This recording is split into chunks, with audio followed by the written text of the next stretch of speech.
Hey weirdos, welcome back to my channel, and today I'm going to be doing my reactions to round 1 of the BookTube Prize. I have the list of all of the books that were in round 1, and I've highlighted all of the ones that have been cancelled. And in this video, if I have read a book, I will insert a previously recorded. Group A is these books, and the ones that were eliminated were The Body, Labyrinth of Ice, and Anarchy. That doesn't really surprise me. I kind of thought that Underlined and Know My Name would survive just because they were so strong and I'd been hearing good things about them, whereas I hadn't been hearing a lot about the other things, and I haven't heard good things about The Body. Alright, so Group B is this. Long Live the Tribe of Fatherless Girls, Stony the Road, and The British Are Coming did not survive. So I don't really have too many opinions about this particular group. One thing I did notice that is kind of a trend with all of the books is that a lot of the memoirs that didn't have a lot of hype were filtered out. So for example, that would be Long Live the Tribe of Fatherless Girls in this group. I hadn't heard too much about it. That being said, I still want to read as many of the books that were on the BookTube Prize long list because I think it'd be great for me to just sort of expand my nonfiction reading, but a lot of these books still are good and worthy of reading. I hadn't heard too many things about The British Are Coming, although I am interested in that. Honestly, I read American Pretender. I read that back in January, so if you want to hear my opinions about American Pretender specifically, you can look at that. Okay, Group C is this. 3 Women, Collected Schizophrenia, and Breathe did not make it in. So I have read 3 Women. I will insert a clip here of my opinions about it. This is all about female sexuality. Oh my god, it was so refreshing to read a book that was all about females being empowered and having sexuality and being allowed to experience sexual feelings without the burden of it being centered around abuse. Because that's what I thought this book was going to be. I thought this was going to be a book about 3 women who have experienced abuse. It's a lot about women coming to grips with their own sexual power and learning to love their own sexualities. This was just the kind of book that I needed right now. I will say I did have a major issue with it. The first woman, her name is Maggie. We're just gonna call her Maggie. And she essentially was statutory raped by her teacher because she was in fucking high school. He's a pedophile and he's gross. I feel like the book doesn't really address that as what it is. It is very much told from Maggie's point of view and how it's very clear that she was groomed. It's gross. It was so, I wanted to vomit. I thought her chapters were very interesting, but at the same time, I was so disgusted by this teacher and how he was essentially, spoilers, able to get fucking away with it and no one believed her, and I was so upset by that. It's not cute. It's not cute. You do not do that with your students. As someone who will be a teacher in my life, that is a boundary you do not cross. He knows what he's doing is wrong, but he doesn't stop himself, and he's just repulsive. And it was really interesting to see her perspective going through that situation where she was just sort of talking about how she thought she loved him. I think there was a lack of nuance, and there needed to be a discussion about why what he was doing was bad, and that never really happened in the book, and I was a little bit disappointed by that. So yeah, I haven't really looked at anyone else's reviews on this, so I can't really tell you what other people feel. When it came to the other 2 women, I felt for them. I feel like they were much more relatable. They were much more sympathetic.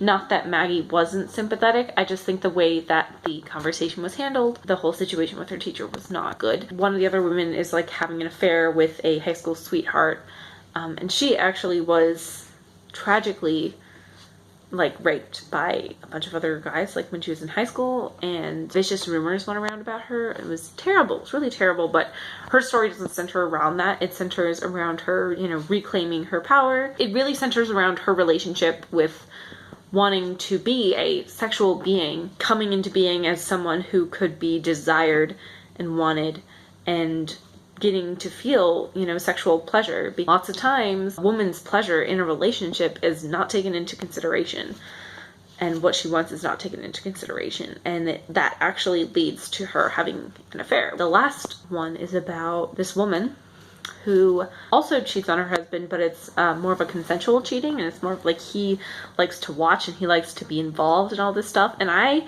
really enjoyed that. It was really interesting to see her perspective on how she felt like she had to play this role in society that her father prescribed to her. It was really interesting to see how her feelings about these sanctioned cheating, I shouldn't even say that it's cheating because it's not really, because he is aware of it and he approves of it, and he actually oftentimes chooses who she cheats on him with. These are all of the different ways that someone can experience sexuality and being a woman and seeking pleasure. There's no judgment placed on that, which I thought was great. Another thing I think I would have liked to see more in this book is LGBTQ representation. There's none. Well, that's not true. The last woman, she's not really clear whether she's bisexual or not, but she enjoys having relationships with both men and women. But it would have been nice to see an LGBTQ person coming of age dealing with their sexuality too in the same way that the other women, because it's all focused on heteronormative sexuality. I think I would give this about a 4-star because of those issues. And this one, again, I don't think that it's gonna survive. I just think that because of the subject matter, because it is about women's sexuality, that some people aren't gonna like it, which is bullshit, but I think that is just the reality. Again, I just don't think it's as strong as some of the other books in its category. I don't really remember what else is in its category, but I think they're bigger standouts to me. Breathe is another example of the memoir, and Collected Schizophrenias is another example of memoirs that were eliminated. I did hear some things, good things about Collected Schizophrenias, and I am interested in getting that, although from my recollection, Collected Schizophrenias doesn't have an audiobook, so that'll be a little bit harder to get my hands on, just because they'd have to have an ebook copy of that, one of my libraries, because it's how most of us are getting books now. Very interesting time. Okay, Group D are these books. Trick, The Five, and In the Country of Women did not survive. I have to read The Five because that won the nonfiction category of Goodreads Choice Awards. I'm kind of wondering why it didn't survive, but then looking at the ones that did survive, I'm really excited to read the other 3 books that did survive, which was Catch and Kill, Maybe You Should Talk to Someone, and She Said. I have read She Said. I really enjoyed that.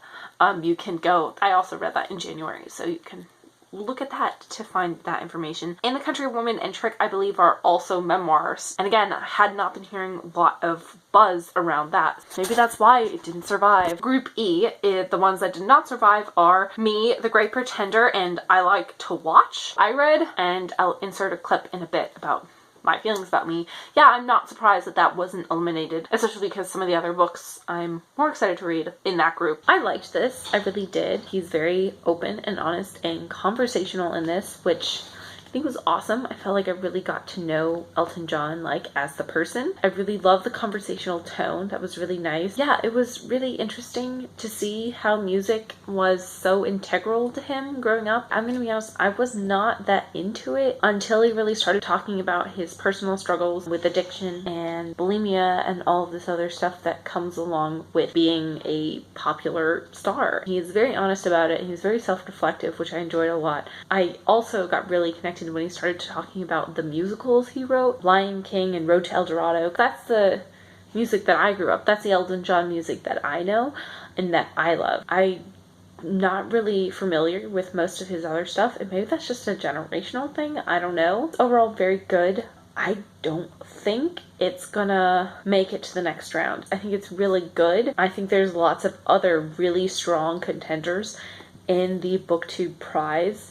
So I don't think this is going to make it past the first round. That's not to say that you shouldn't read it. I just don't think it holds up compared to some of the other books that I have personally read for the BookTube Prize. I think that if I would have to give this a star rating, I would give it like a 4 out of 5-ish. The Great Pretender, I was a little bit surprised about because I'd heard little rumblings, not a lot, that it was good. I don't know much about many of the books on this list. This is really unscripted. Can you tell? It's just my blabberings. Group F is the group that I judged, and I had a lot of fun. I made a whole round 1 vlog about it, so if you want to hear more of my specific opinions in my head as I was going through, I thought the ones that would be in the running for being the top 3 just after seeing the list and knowing what the subject matter was about, was Uninhabitable Earth, Midnight in Chernobyl, and Wounded Knee. Those are like the three that I was like, And I didn't really know anything about Say Nothing. Everything in Its Place, How We Fight for Our Lives, and Midnight and Chernobyl were eliminated. It wasn't surprising to me that those two memoirs that did not have a lot of buzz going into this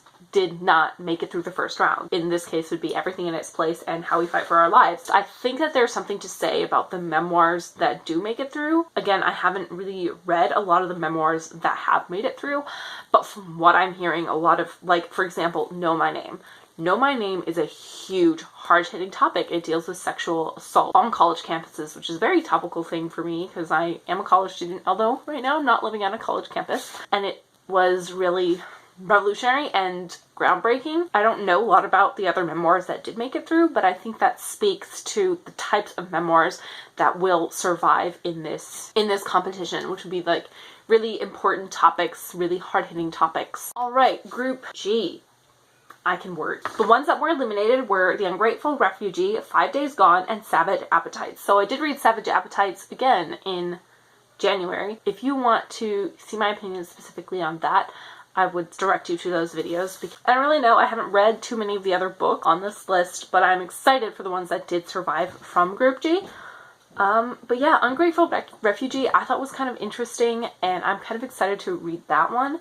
I don't really know anything about 5 Days Gone, but I think it's a memoir. There's a pattern. Finally, Group H, which the ones that did not survive are Furious Hours, The Ministry of Truth, and Rough Magic. So I think this one was a very stacked group. Parkland, that is another huge relevant topic. That one doesn't surprise me that it survived. I've heard things about Furious Hours, that it's kind of like two different books and that there's not a lot of cohesion in the story that it's trying to tell. I kind of see that. I haven't watched many of the videos. I probably should. Makes sense to me why that one was, but I haven't read it, so I don't really know. Ministry of Truth, honestly, I have not been really gravitating towards that. I've been checking it out a lot in my library, and it hasn't been one that I've been like, I have to make sure that I read this. Rough Magic is also a memoir. Conclusions overall, I think it's very clear that if the memoir is in this competition, it has to be a really solid memoir. Not saying that the other ones aren't solid, but it has to have a very clear message that it's sending, and it has to make an impact. But I think it's really telling that the majority of the memoirs that have been put on this list were eliminated in the first round, whereas a lot of the other books that aren't memoirs have survived. I'm really excited for round two now that we've thinned the herd. It's going to be a really exciting round two. I'm very excited. I also have that list. I'm not really going to go into that in this video. That will be for my round two vlog, because I am a judge for round two of this BookTube Prize, and I'm so excited. Oh, it's going to be really difficult to narrow down the books, and I'm excited. Oh god. I'm gonna end this video here because I have to get to uploading it and editing it. So much fun. Alright, thank you guys so much for watching. Let me know your thoughts on the shakedown of round one, and if you're excited for round two, because I know I am. Do you agree with me with the whole memoir theory, is that memoirs really don't survive in this competition? But let me know. I'm very excited to hear your opinion. Alright, bye. See you next week. Next week is going to be a book haul, because, surprise, I got some books. No, not January, December. Oh my god, December. I've read all these books in December. Blah, blah, blah, blah.